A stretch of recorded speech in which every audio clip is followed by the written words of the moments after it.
Good morning students. बेटा कल हमने कविता की थी एक तिनका, तो उसके क्वेश्चन आंसर की पीडीएफ आपके पास आ जाएगी। आपने वे लिखने हैं और याद करने हैं। अब हम नेक्स्ट चैप्टर स्टार्ट करते हैं। इसके बाद कुछ टाइम बचा तो वो क्वेश्चन आंसर हम डिस्कस करेंगे, वरना आप लिखोगे और याद करोगे। तो नेक्स्ट चैप्टर है आपका खान पान की बदलती तस्वीर। इसके लेखक हैं प्रयाग शुक्ल। प्रयाग शुक्ल, खान पान की बदलती तस्वीर। पाठ से ही हमें पता चल रहा है कि जो आजकल खान पान है, जो पहले खान पान था उसमें और आजकल वाले में, वर्तमान खान पान में कितना अंतर आ गया है। तो देखिए पाठ में कैसे बताया खान पान के बारे में। पिछले 10-15 वर्षों में हमारी खान पान की संस्कृति में एक बड़ा बदलाव आया है। इडली, डोसा, बड़ा, सांभर, रसम अब केवल दक्षिण भारत तक सीमित नहीं है।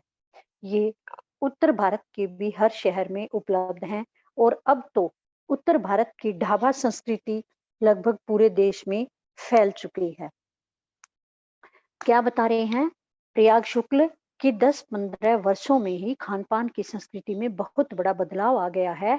जो इडली, डोसा आदि ये चीजें केवल दक्षिण भारत में पाई जाती थी, अब ये उत्तर भारत के भी हर शहर में मिलती हैं। और अब तो उत्तर भारत की ढाबा संस्कृति भी पूरे शहर में, पूरे देश में फैल चुकी है। अब आप कहीं भी हो, उत्तर भारतीय रोटी, दाल, साग आपको मिल ही जाएंगे।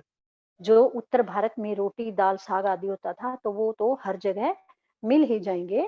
फास्ट फूड, तुरंत भोजन।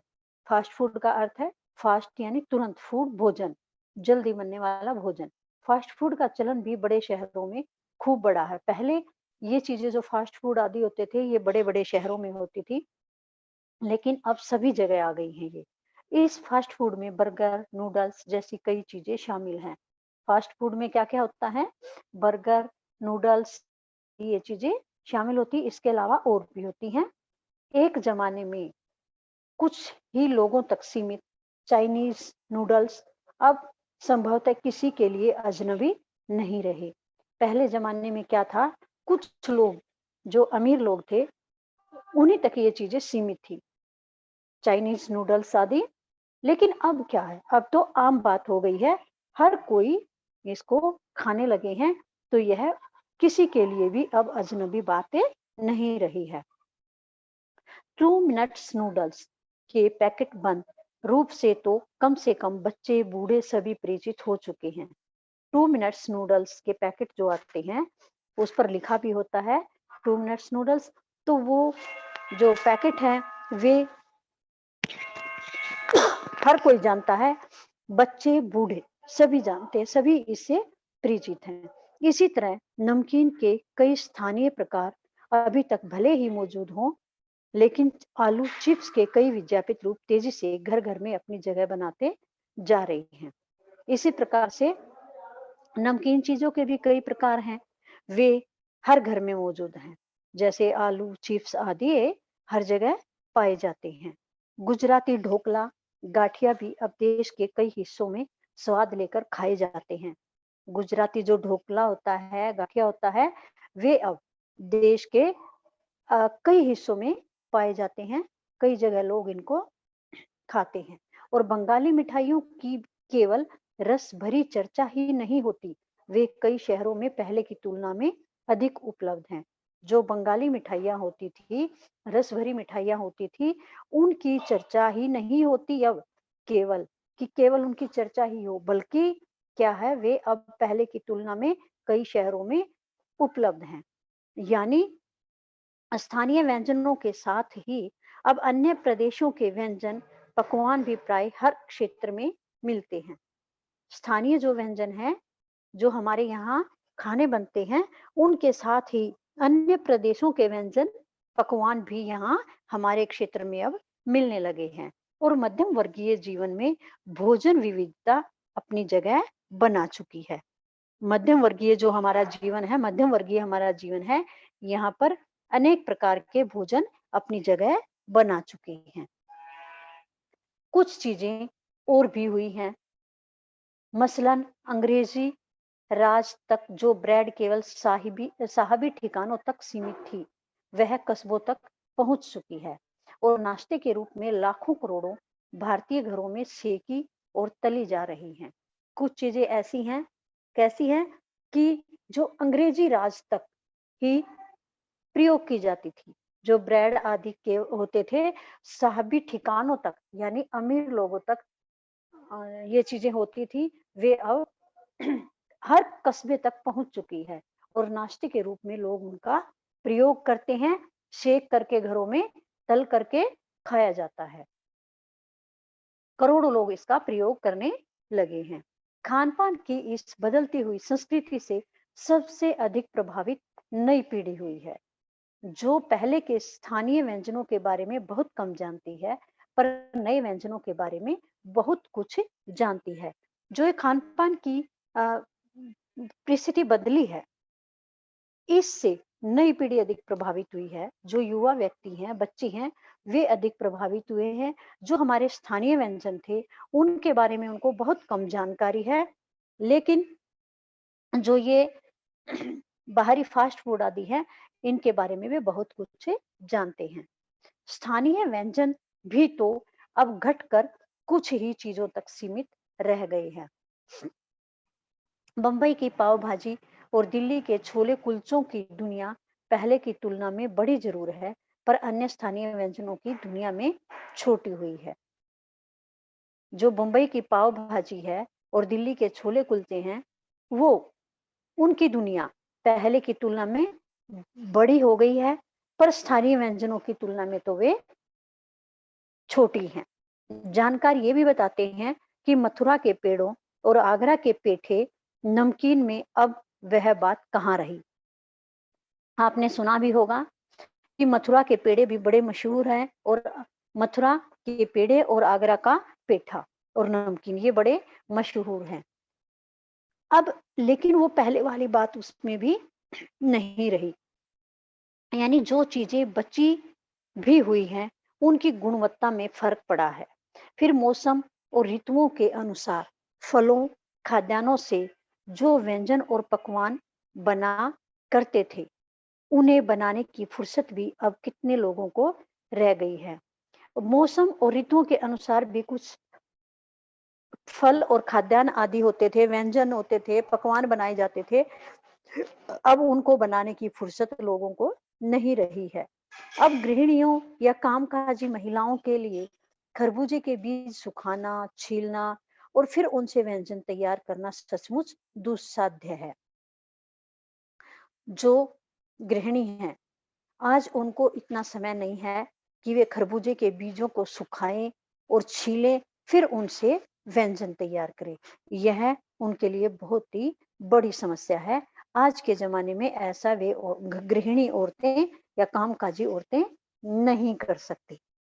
यानी हम पाते हैं कि एक ओर तो स्थानीय व्यंजनों में कमी आई है, दूसरी ओर वे ही देसी विदेशी व्यंजन अपनाए जा रहे हैं, जिन्हें बनाने पकाने में सुविधा हो। स्थानीय व्यंजनों में तो कमी आ गई है, जो हमारे परंपरा से चले आ रहे हैं व्यंजन, उनमें तो कमी आ रही है। दूसरा क्या बात है, वे ही देशी विदेशी व्यंजन अपनाए जा रहे हैं, जिन्हें बनाने और पकाने में क्या है, सुविधा हो, आसानी हो। जटिल प्रक्रियाओं वाली चीजें तो कभी कभार व्यंजन पुस्तिकाओं के आधार पर तैयार की जाती हैं। जटिल प्रक्रिया से बनने वाली चीजें तो कभी कभी बनाई जाती हैं, और वह भी कैसे, व्यंजन आदि की जो पुस्तिकाएं आती हैं उनमें से पढ़कर। जैसे आजकल तो टेक्निकल का जमाना है, नेट पर देख करके भी ये चीजें बनाने लगे हैं लोग। अब शहरी जीवन में जो भाग संभाग जो भागम भाग है, अब शहरी जीवन में जो भागम भाग है, उसे देखते हुए यह स्थिति स्वाभाविक लगती है। आज क्या हो गया है, शहरी जीवन में लोगों में भागम भाग है, उनको किसी काम की फुर्सत ही नहीं है। उनकी जिंदगी में बहुत अधिक भागदौड़ है, तो उनको समय न लगना स्वाभाविक है। फिर कमर तोड़ महंगाई ने भी लोगों को कई चीजों से धीरे धीरे वंचित कर लिया है। जो कमर तोड़ महँगाई है। आज हमारे देश में इतनी महँगाई है, इस महँगाई ने भी लोगों को कई चीज़ों से धीरे-धीरे दूर कर दिया है, क्योंकि सभी लोग खरीद नहीं सकते। कुछ लोग बहुत गरीब भी हैं, वे इन चीज़ों को खरीद कर बना नहीं सकते। फिर व्यंजनों में बिना मेवे के स्वाद नहीं आता। उन्हें बनाने, पकाने के बारे में भला कौन 4 बार नहीं सोचेगा। अब जिस भी व्यंजन को बनाया जाएगा, उनमें मेवों की ज़रूरत पड़ेगी। मेवों के बिना स्वाद ही नहीं आएगा और मेवा डालने के मेवा डालना है तो बहुत महँगा आएगा। उस महँगाई के कारण भला फिर इन व्यंजनों को बनाने के लिए कौन सोच सकता है? इतना खर्च कौन कर सकता है? बहुत ही महँगा पड़ता है। इस करके कुछ लोग खर्चा नहीं उठा सकते, इसलिए ये स्थानीय व्यंजन कुछ लोग नहीं बना पाते। खान-पान की जो एक मिश्रित संस्कृति बनी है, इसके अपने सकारात्मक पक्ष भी हैं। गृहिणियों और कामकाजी महिलाओं को अब जल्दी तैयार हो जाने वाले विविध व्यंजनों की विधियाँ उपलब्ध हैं। अब खान-पान की एक मिश्रित संस्कृति भी बनी हुई है। वह जो गृहिणी होती हैं, कामकाजी महिलाएँ होती हैं, वह इस संस्कृति को अपना रही हैं और जल्दी से जल्दी व्यंजनों को तैयार कर रही हैं। नई पीढ़ी को देश-विदेश के व्यंजनों को जानने का सुयोग मिला है। जो नई पीढ़ी है हमारी, उनको देश-विदेश के व्यंजनों को जानने का बड़ा ही सुयोग मिला है। भले ही किन्हीं कारणों से और किन्हीं खास रूपों में, क्योंकि यह भी एक सच्चाई है कि ये विविध व्यंजन इन्हें निखालिस रूप में उपलब्ध नहीं है। भले ही चाहे किन्हीं कारणों से हो या किन्हीं खास रूपों में हो। क्योंकि क्या है, यह भी एक सच्चाई है कि ये विविध व्यंजन जिन्हें निखालिस रूप में उपलब्ध नहीं किया जा सकता, उनके बारे में जानने का इनको सुयोग मिला है। आज़ादी के बाद उद्योग धंधों, नौकरियों, तबादलों का जो एक नया विस्तार हुआ है, उसके कारण भी खान-पान की चीज़ें किसी एक प्रदेश से दूसरे प्रदेश में पहुँची है। आज़ादी के बाद क्या हुआ है, जो उद्योग धंधे हैं, नौकरियाँ हैं, तबादले आदि हैं, उनका एक नया विस्तार हुआ है। उसके कारण भी खान-पान की चीज़ें किसी एक प्रदेश से दूसरे प्रदेश में पहुँच रही हैं। बड़े शहरों के मध्यम वर्गीय स्कूलों में जब दोपहर के टिफ़िन के वक़्त बच्चों के टिफ़िन डिब्बे खुलते हैं, तो उनसे विभिन्न प्रदेशों के व्यंजनों की एक खुशबू उठती है। अब जो स्कूलों में बच्चे जाते हैं, दोपहर में जब उनका लंच टाइम होता है, उस समय वे अपने टिफ़िन खोलते हैं, तो अनेक प्रकार की खुशबू उनके टिफ़िनों से आती हैं। अनेक प्रकार के व्यंजन उनके टिफ़िनों में पैक होकर के आते हैं। हम खान-पान से भी एक-दूसरे को जानते हैं। हम खान-पान के द्वारा भी एक-दूसरे को जानते हैं। इस दृष्टि से देखें, तो खान-पान की नई संस्कृति में हमें राष्ट्रीय एकता के लिए नए बीज भी मिल सकते हैं। यदि हम खान-पान के बारे में देखें, तो खान-पान की नई संस्कृति में हमें क्या मिलता है?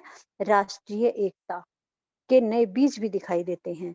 बीज भली-भाँति तभी अंकुरित होंगे, जब हम खान-पान से जुड़ी हुई दूसरी चीज़ों की ओर भी ध्यान देंगे। जो राष्ट्रीय एकता के लिए नए बीज मिल सकते हैं, वे बीज किस प्रकार से अंकुरित होंगे? जब हम खान-पान से जुड़ी हुई दूसरी चीज़ों की ओर भी ध्यान देने लगेंगे। मसलन हम उस बोली, बानी, भाषा, भूषा आदि को भी किसी न किसी रूप में ज़्यादा मानेंगे। हमें बोली, बानी, भाषा, भूषा आदि को किसी न किसी रूप में ज़्यादा मानेंगे, जो किसी खान-पान विशेष से जुड़ी हुई है। जो किसी खान-पान विशेष से जुड़ी हुई है, उसके बारे में हमें पता चलेगा कैसे? बोली, बानी, भाषा, भूषा आदि के द्वारा। इसी के साथ ध्यान देने की बात यह है कि स्थानीय व्यंजनों का पुनर्उद्धार भी ज़रूरी है।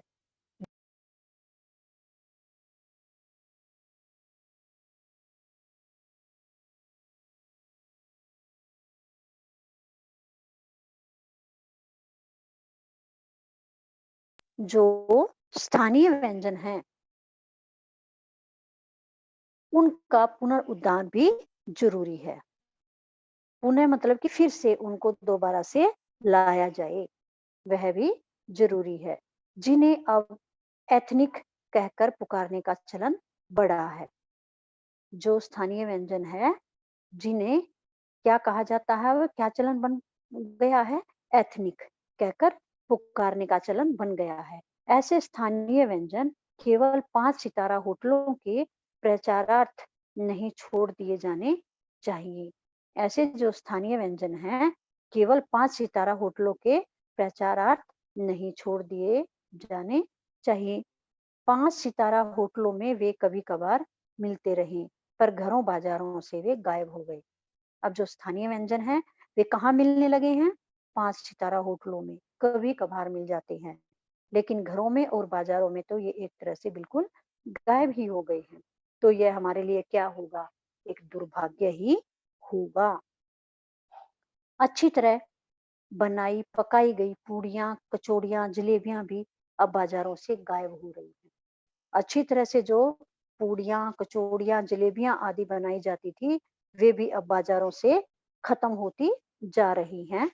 मौसमी सब्जियों से भरे हुए समोसे भी अब कहाँ मिलते हैं? पहले क्या था, मौसमी सब्जियाँ जो होती थी, उससे समोसे बनाए जाते थे, लेकिन अब वे नहीं मिलते हैं। उत्तर भारत में उपलब्ध व्यंजनों की भी दुर्गति हो रही है। हम उत्तर भारत में है ना, तो यहाँ भी उपलब्ध इन व्यंजनों की भी दुर्गति होती जा रही है। अब ये मिलने कम हो गए हैं। अचरज नहीं कि पहले उत्तर भारत में जो चीजें गली मोहल्लों की दुकानों में आम हुआ करती थी, उन्हें अब खास दुकानों में तलाशा जाता है। क्या कह रहे हैं त्याग शुक्ल कि इस बात में अचरज नहीं होना चाहिए, जो पहले उत्तर भारत में जो चीजें गली मोहल्ले में सभी जगह दुकानों में मिल जाती थी, आज उनको दुकानों में खोजा जाता है, ढूंढा जाता है। वे अब दुकानों में भी मिलनी आसान नहीं है। यह भी एक कड़वा सच है कि कई स्थानीय व्यंजनों को हमने तथाकथित आधुनिकता के चलते छोड़ दिया है और पश्चिम की नकल में बहुत सी ऐसी चीजें अपना ली हैं जो स्वाद, स्वास्थ्य और सरसता के मामले में हमारे बहुत अनुकूल नहीं है। यह कड़वा सच है क्या है कि कई स्थानीय व्यंजनों को हमने तथाकथित आधुनिकता के चलते छोड़ दिया है। आधुनिकता के कारण हमने कुछ स्थानीय व्यंजनों को छोड़ दिया है और किसकी नकल की है? पश्चिम की नकल की है और कुछ उनकी ऐसी चीजों को अपना लिया है जो स्वाद, स्वास्थ्य और सरसता के मामले में हमारे लिए उचित नहीं है। केवल नकल के कारण ही हम अपने स्वास्थ्य को गिराते जा रहे हैं। केवल स्वाद देख रहे हैं, बस उनको देख करके आकर्षित हो रहे हैं, स्वाद को लेकर खा रहे हैं और अपने स्वास्थ्य को खराब कर रहे हैं। यह भी रहा है कि खान-पान की मिश्रित संस्कृति में हम कई बार चीज़ों का असली स्वाद और अलग स्वाद नहीं ले पा रहे। क्या हो रहा है कि खान-पान की मिश्रित संस्कृति में हम कई बार चीज़ों का असली स्वाद नहीं ले पा रहे और अलग स्वाद भी नहीं ले पा रहे हैं। अक्सर प्रतिभोजों और पार्टियों में एक साथ ढेरों चीज़ें रख दी जाती हैं।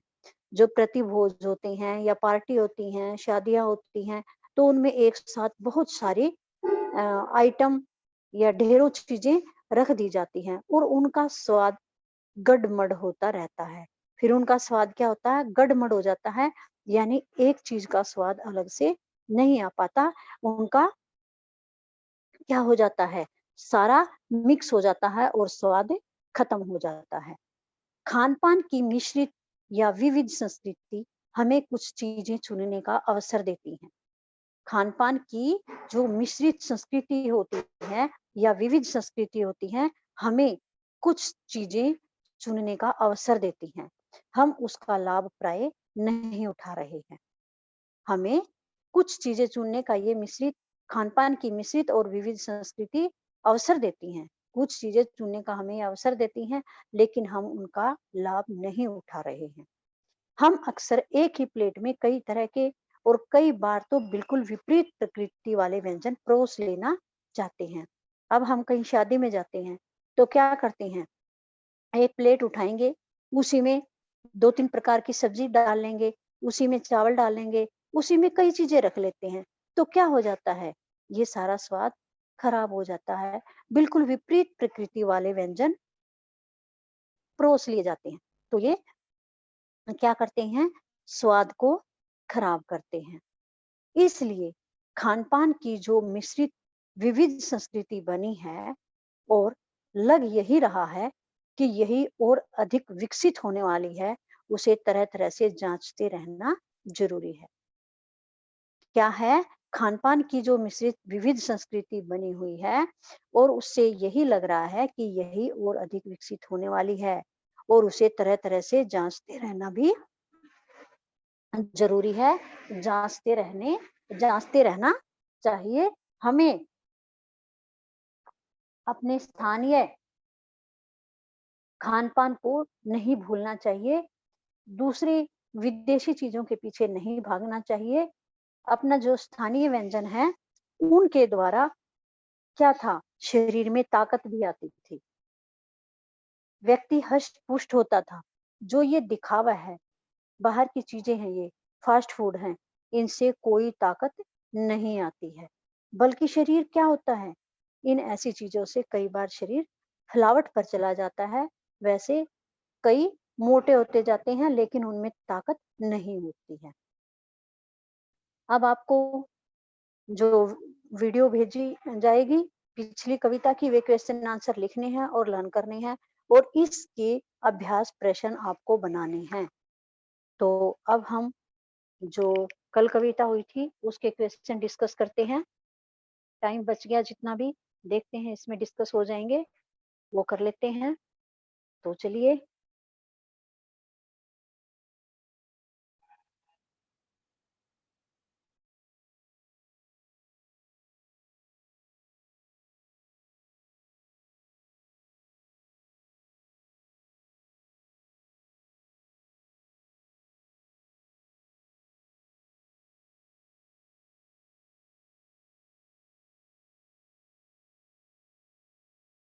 सबसे पहले देखिए शब्दार्थ। घमंड, अभिमान या अहंकार। अचानक, एकाएक। ऐंठ, घमंड। ढब, उपाय। मुंडेर, छत का किनारा। समझ, बुद्धि। दबे पांव भागी, चुपचाप जाना। ये इसके थे मीनिंग। अब क्वेश्चन देखिए। नीचे दी गई कविता की पंक्तियों को सामान्य वाक्य में बदलना है। तो फर्स्ट है इसमें, एक दिन जब था मुंडेरे पर खड़ा। इसका सामान्य वाक्य क्या बनेगा, एक दिन जब मैं अपनी छत की मुंडेर पर खड़ा था। जैसे कविता की हिंदी करवाई थी उसी की तरह इनकी हिंदी करनी है। अब सेकंड है, लाल होकर आंख भी दुखने लगी। अब इसकी हिंदी है, आंख में तिनका चले जाने के कारण आंख लाल होकर के दुखने लगी। थर्ड है, ऐंठ बेचारी दबे पांव भगी। इसकी हिंदी है, बेचारी ऐंठ दबे पांव भागी। फोर्थ है, जब किसी ढब से निकल तिनका गया। अब इसका अर्थ बनेगा, किसी तरीके से आंख से तिनका निकाला गया। सेकंड क्वेश्चन है, एक तिनका कविता में किस घटना की चर्चा की गई है जिससे घमंड नहीं करने का संदेश मिलता है। तो उत्तर देखिए, एक तिनका कविता में कवि ने उस दिन की घटना की चर्चा की है जब उसे अपने ऊपर घमंड हो गया और वह अपने को श्रेष्ठ समझने लगा। तभी एक तिनका उसकी आंख में घुस गया जिससे उसकी आंखें लाल हो गई और बड़े प्रयास करने पर जब तिनका निकला तब लेखक को समझ आया कि उसके घमंड को चूर करने के लिए एक तिनका ही काफी है। इससे घटना से यह संदेश मिलता है कि हमें घमंड नहीं करना चाहिए। आंख में तिनका पड़ने के बाद घमंडी की क्या दशा हुई। तो देखिए, आंख में तिनका पड़ने के बाद घमंडी की आंखें लाल हो गई और दर्द करने लगी। वह बेचैन हो उठा और कराहने लगा। होता ना, जब आँख में तिनका चला जाता है, तो आँख लाल हो जाती है, पानी आने लगता है, दर्द होता है और व्यक्ति बेचैन हो जाता है, रोने लग जाता है, एक तरह से तिलमिलाने लग जाता है दर्द की वजह से, तो ऐसे ही कवि भी कराहने लगे। 4th है, घमंडी की आँख से तिनका निकालने के लिए उसके आस-पास लोगों ने क्या किया? घमंडी की आँख से तिनका निकालने के लिए जो उसके आस-पास लोग थे, उन्होंने क्या किया?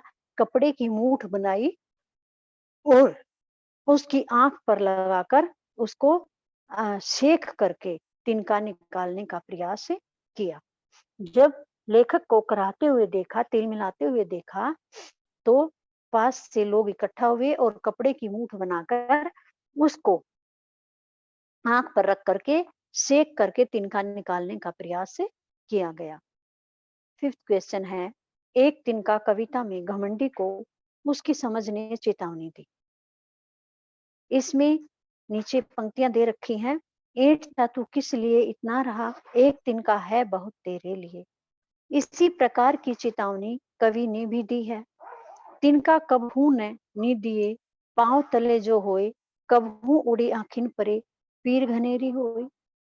इन दोनों में क्या समानता है? 2 तरह की पंक्तियाँ दी हैं।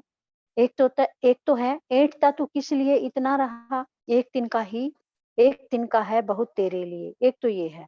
और नीचे है, कबीर ने चेतावनी दी है। ये ऊपर तो किसने कहा था?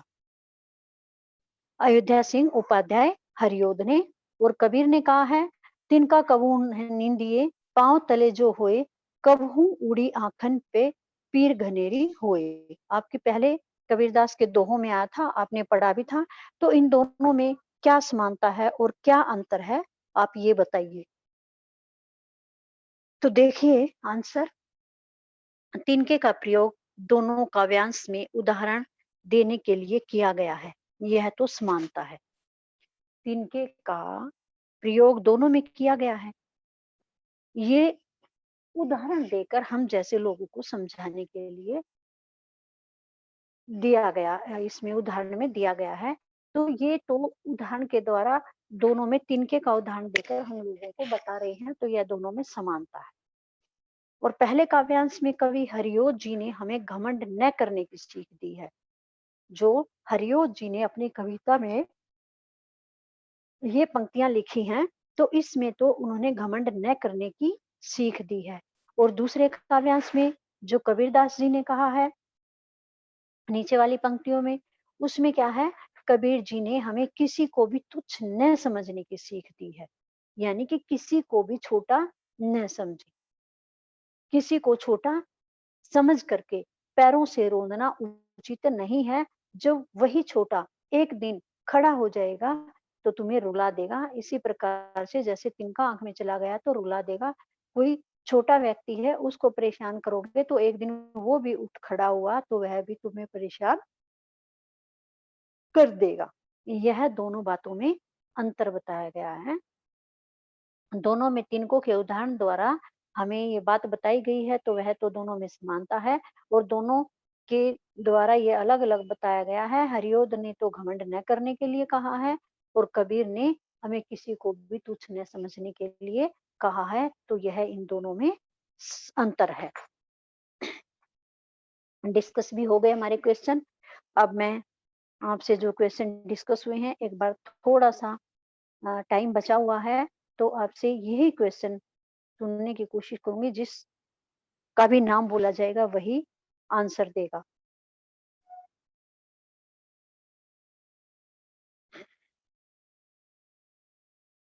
चलिए,